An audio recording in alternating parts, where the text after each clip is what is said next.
Po mga kababayan, ma'am sir, this is Jam the Filipino channel lang inyong pong lingkod. So today is August 13, 2026 na tayo ngayon papunta dyan sa may Our Lady of Fatima.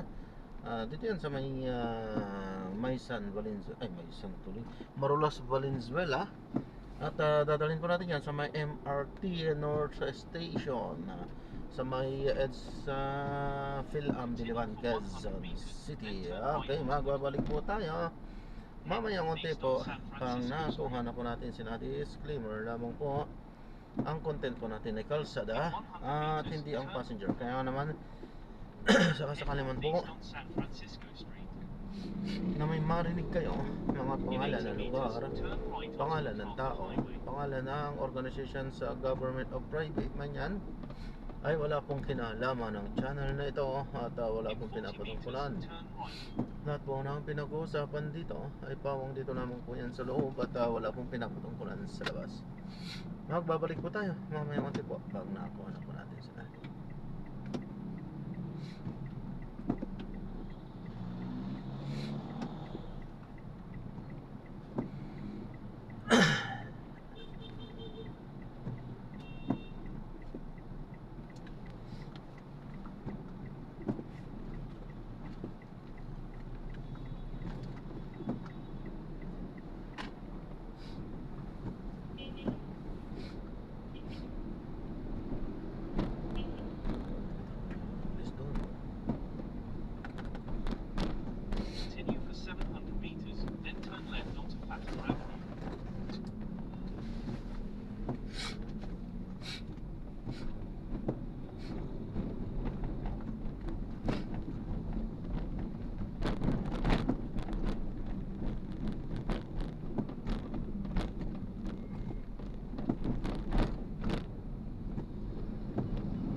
Left most lane, then in 200 meters, turn left at the traffic light.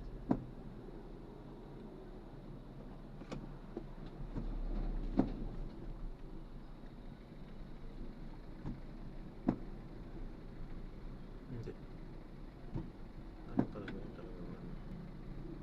Siyempre hindi naman ito mapatid.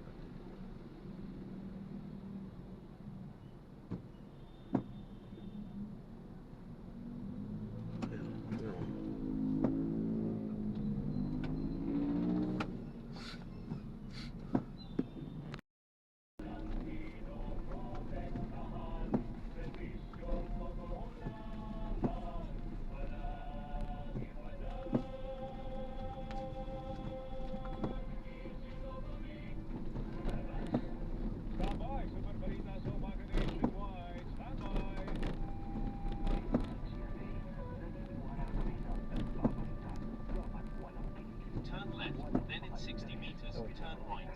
Wala yata. In 40 meters, turn right onto Little Tagaytay Street.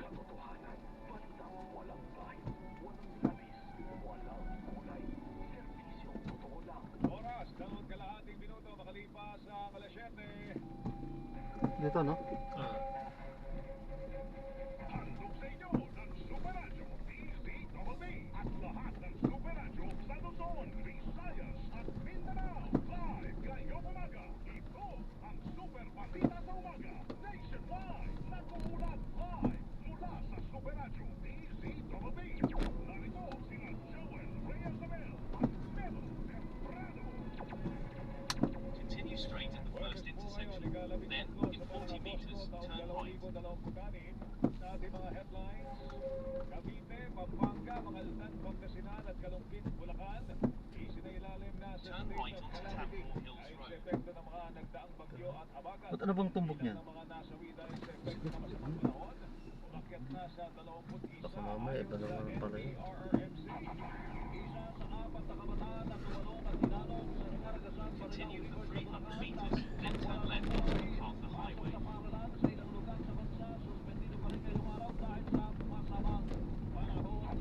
Pag-develop ng mga pasilidad para gawing enerhiya ang mga basura, isinusulong ni Pangulong Bongbong Marcos bilang pangmatagalang solusyon sa problema sa basura. Paraan ang pag-aalis ng pag-aalatag sa system loss charge, pinag-aaralan na ng Energy Regulatory Commission at Bureau of Internal Revenue. Ang gamit ng confidential funds ng Office of the Vice President, nakitaan ng irregularidad. Ang testigo ng prosecution sa impeachment trial ni Vice President Sara Duterte. Confidential operations, hindi In umano 100 sakop meters, ang turn mandato left ng onto OVP MacArthur Highway. at Department of Education. House Private Prosecutor Lord Nakabunan ng Defense Counsel Christine Ferrer nagkasagutan sa cross-examination sa impeachment trial kahapon. Social media post ni House Private Prosecutor Amando Berchil o Berchil Likutan sa isyu In 80 meters, turn left. Pinuna ng depensa. Mga senador ng 19 Congress nakatanggap umano ng Leadership Fund na aabot sa 500 million pesos hanggang 1 billion pesos.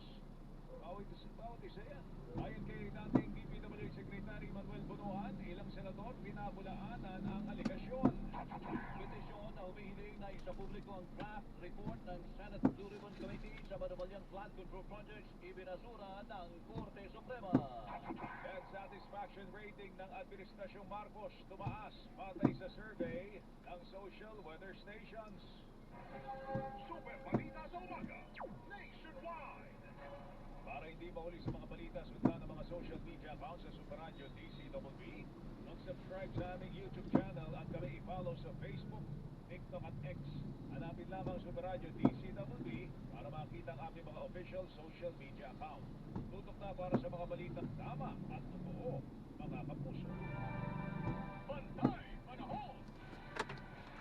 Isang bagyo na merong international name na Nangka ang namataan sa labas ng Philippine Area of Responsibility. Ang layo po niya ay mahigit sa 2,000 kilometro. Silangan ng dulong Hilagang Luzon.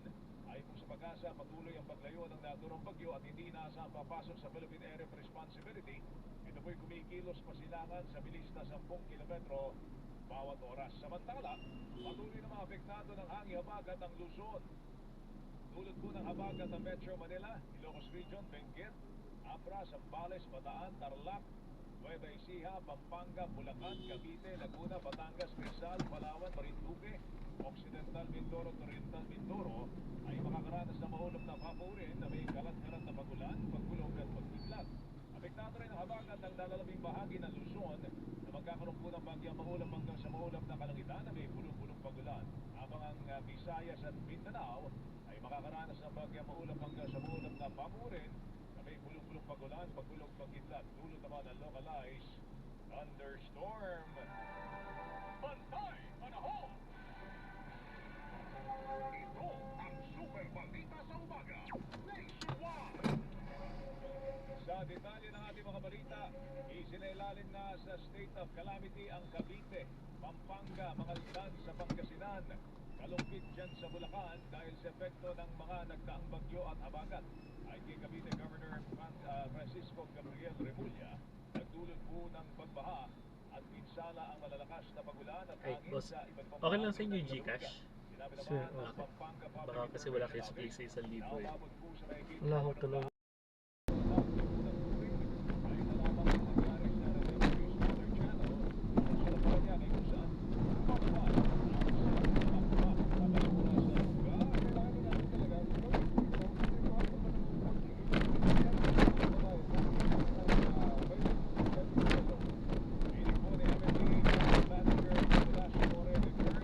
In 300 meters, enter the Monumento Circle and take the third exit.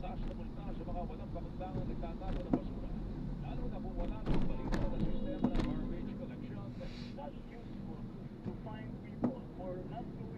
garbage if there is no place to put their garbage. Wala pang ito na mapupuntahan. Pero kailangan bigyan din natin ng facilities na kung saan pwede masukan. Pero nakalimit minsan yan. Pinipuli, Gulo, Marcos. EDSA Rehabilitation Project ng DPWH pinaimbestigahan ni Senator Pangelo Lacson dahil sa paglitaw ng mga lupak matapos ang pagkukulan. Kaya tayo sa taon ito. Nick Marabelo, asap ni Pa. Pinaimbestigahan ni Senator Pangelo Lacson sa Senado ang rehabilitation at repair ng kahabaan ng EDSA na tinutunan ng pondo pero mabilis na nagkalubak-lubak matapos ang mga pagkulan at sulot ng habagat. Sinabi ang kaagad na pagkakila ng lansangan na katatapos ng rehabilitate ay nagpapakita na may balsak sa plano, disenyo, konstruksyon at pangangasiwa at nangangahulugan din na kailangan na magkasundan para maipaayos. Sa ihain ng Resolution number 594 para sa Senate investigation, ito po ay ang isinda ni DPWH Secretary Dino noong December 2025 na naibaba nila ang 50 million pesos mula sa 30 million ang gagastusin sa EDSA Rehabilitation Project at gagawin na ito ng advance at mabilis na Japanese road technology pero itong reason ang natin sa mga lubak na mag-inspeksyon sa EDSA kamakailan. Sabi ni Lacson, December 24, 2025, award ng 1.3 million pesos na halaga ng kontrata sa Regicon Training and Construction Corporation para gawin ang phase 1 ng EDSA Rehabilitation mula Ross Fort Pasay hanggang sa Orense, Makati. Na muli natapos naman ng Mayo na 2 buwan na mas maaga sa schedule. Dito namang nakalipas na ng 25 award ng 4 million pesos na halaga ng kontrata sa contractor ng Regicon Training na may joint In venture 90 meters, sa exit the roundabout onto EDSA. para ayusin ng EDSA mula Orense hanggang Monumento Caloocan, Ilalim Studio at sa lungsod ng 548. Sa initin ng investigasyon ay pinag-discuss na ni Lacson kung sumunod ang mga kontrabista sa design at engineering standards kung hindi konsidera na mabilis matira sa mga pagkulan ang posibleng ginamit na asfalto kung may warranty o sasabihin ng kontrabista sa libagong pagsasaayos ng lansangan at sapat ang kakayanan ng DPWH sa pagsasigla ng standards at specifications ng mga proyekto. Ako si Sala, Federal DPWH at isang totoo. Continue for 1 kilometer, then keep left at the fork onto EDSA towards EDSA 160. Sabi ko sa mga motorista, hindi madaanan ngayon ang access road dito sa Barangay Barangas sa Marikina na papunta sana ng Marikina River Park. Isa kasing sasakyan ang nawala ng preno ang bumangga sa Ricky. At ngayon, sa mga orto nakahabalan pa. At ganito ngayon may mga traffic enforcer o inaayos itong dating ng trafiko.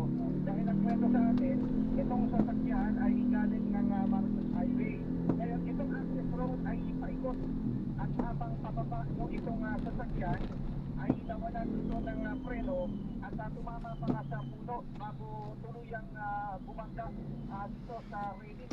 Papakita ko lamang itong sitwasyon dito. Nandito galing yung teka. Ayan.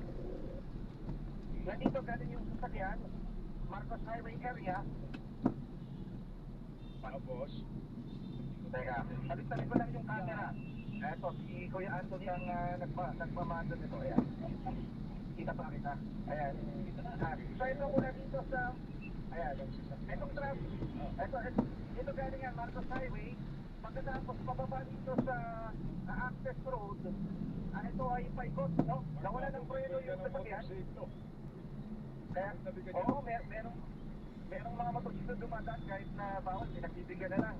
So sa ngayon, dito nangyari, habang paikot siya, nawala ng preno, Continue at straight dito at the na first bumangga traffic dito light. sa Then, area in ng 900 access meters, road. keep So ngayon, left ito'y at the nakabalang pa. Parang U-turn ba yan? U-turn slot ba yan?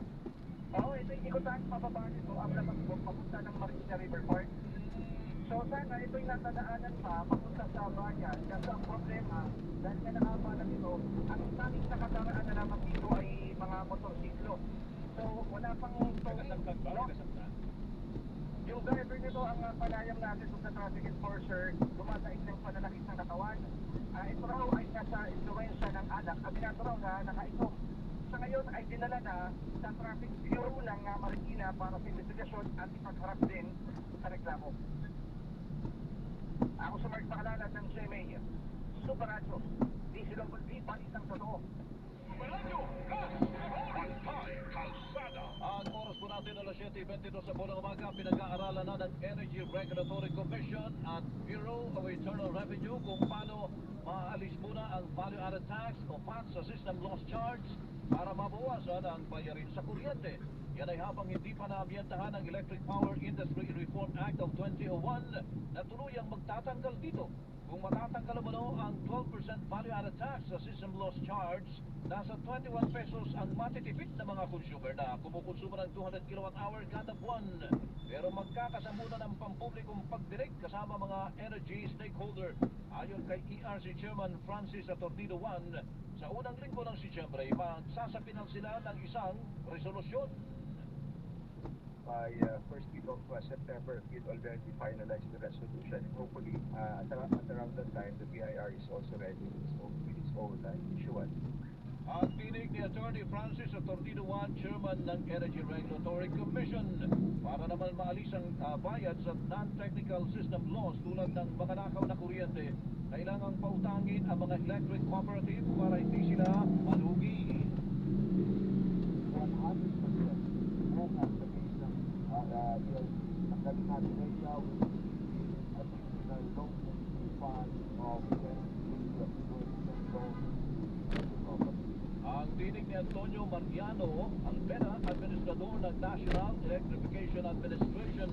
Kaugnay nito, bumuuna ng Joint Task Force para sa System Loss Charge ng DOE kasama ang ilang ahensya ng Gobyerno at Distribution. Samantala, higit sa 25,000 pamilya sa Western Visayas nakatanggap ng food credits sa ilalim ng walang tutok program ng DSWD. Teresa Stauden ng Supradio, Iloilo. Teresa, Supradio. Then, ito ay nakatanggap ng credit ang 25,000 at 26 na sa Western Visayas. Una sa mga isang program as part of Social Welfare Development and Services. Para ito sa Presidential Fund, SRS Puso at gamit ang Sector System. Sa programa, nakagawa ang bawat ng isang sila.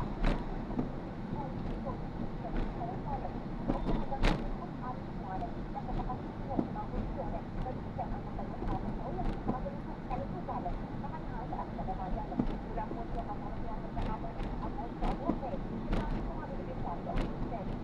Sa mga kapasitan, sa imawalang sila at sila, nakita ito. Samantala, nagkaroon at isang kung pagkakasal sa naman, In 300 meters, keep left at 4, then keep left at 4. at dahil sa 25,000 for life,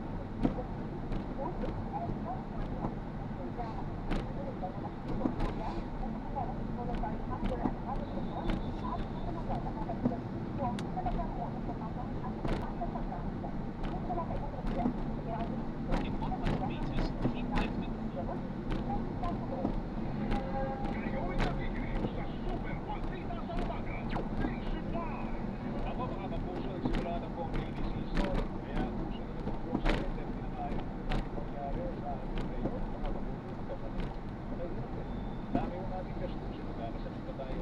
Kaya sa pagpili po ng gamot at vitamina, eto po tayo sa hindi po masyado mabigat sa bulsa. Pero yan po tayo sa Keep quality. left at 4 Yung onto pwede DSA. pagkamura lang, kasi paano kung hindi mo po safe, wala akong visa, kaya sayang po ang pera. Hindi rin mo kailangan sobrang mahal para masabing ang gamot ay di kalidad.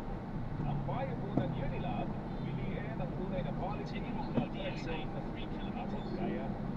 Oras na 7:26, radyo na, TV pa! Fake news, dapat, totoo!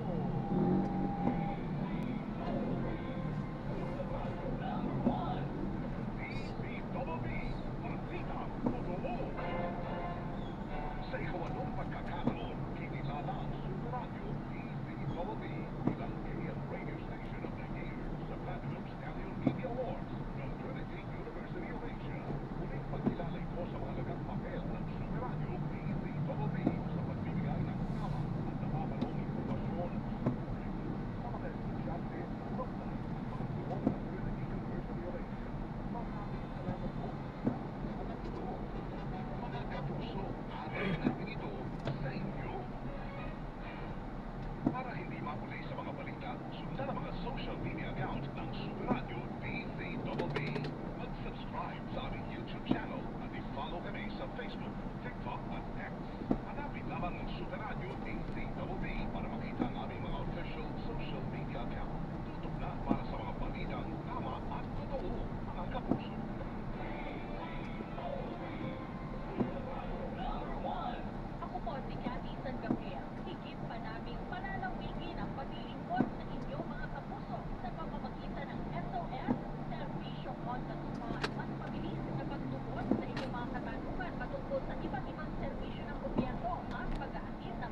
na Davao Bicol, nandito tayo sa Maynila sa panahon.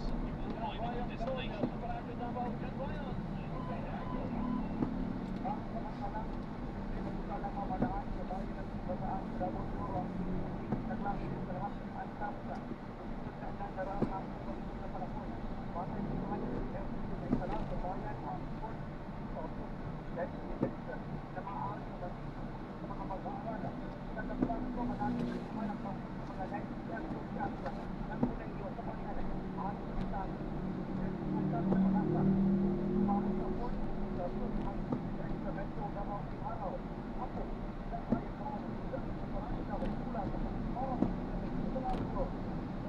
The Vice President on trial. Hindi sabot ng mandato ng Office of the Vice President at Department of Education DepEd ang pagsasagawa ng confidential activities. Ito sinabi ng testigo ng prosecution na si Commission on Audit Intelligence and Confidential Funds Audit Office, COA Icpao, State Auditor Celine Del Campo. Sa ika-15 araw ng impeachment trial ni Vice President Sara Duterte sa ginawang redirect examination ni House Private Prosecutor Lorna Caputa. Ayon kay Del Campo, hindi parte ng trabaho ng mga naturang ahensya ang pagsasagawa ng mga operasyon pagkakita naman ang confidential funds. Naratanggap na niya ang OVP ng 375 million pesos na confidential funds noong 2023. Ang mga DepEd naman ay nakakuha ng 112.5 million pesos. Dagdag pa ni Del Campo, hindi charge si Maring Sigilin na sa confidential funds sa mga transaksyon na labas ng mandato ng mga naturang ahensya, kabilang po ang sahod sa pagkuha ng Vice Presidential Security and Protection Bill.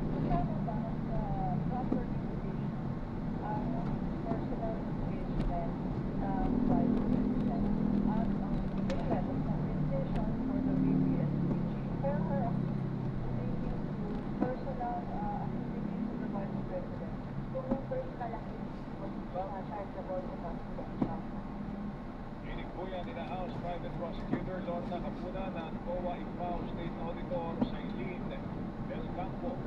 Samantala, sinabi ni Del Campo na nabigo ang OVP na magsumite ng mga proof of purchase para kung sa mga confidential activities ay para sa supplies na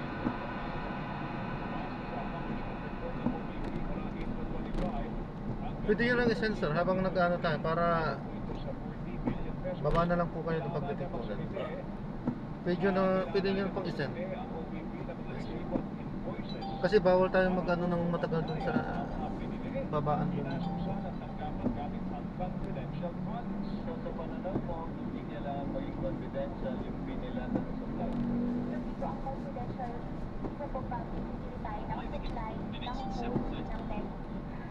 Standard procedure po yung meron po na matatanggap from the establishment kung saan po natin pinili itong mga Ano number niya sa Gcash? At sa pananaw mo, hindi dapat 0949. Sunod na ng business.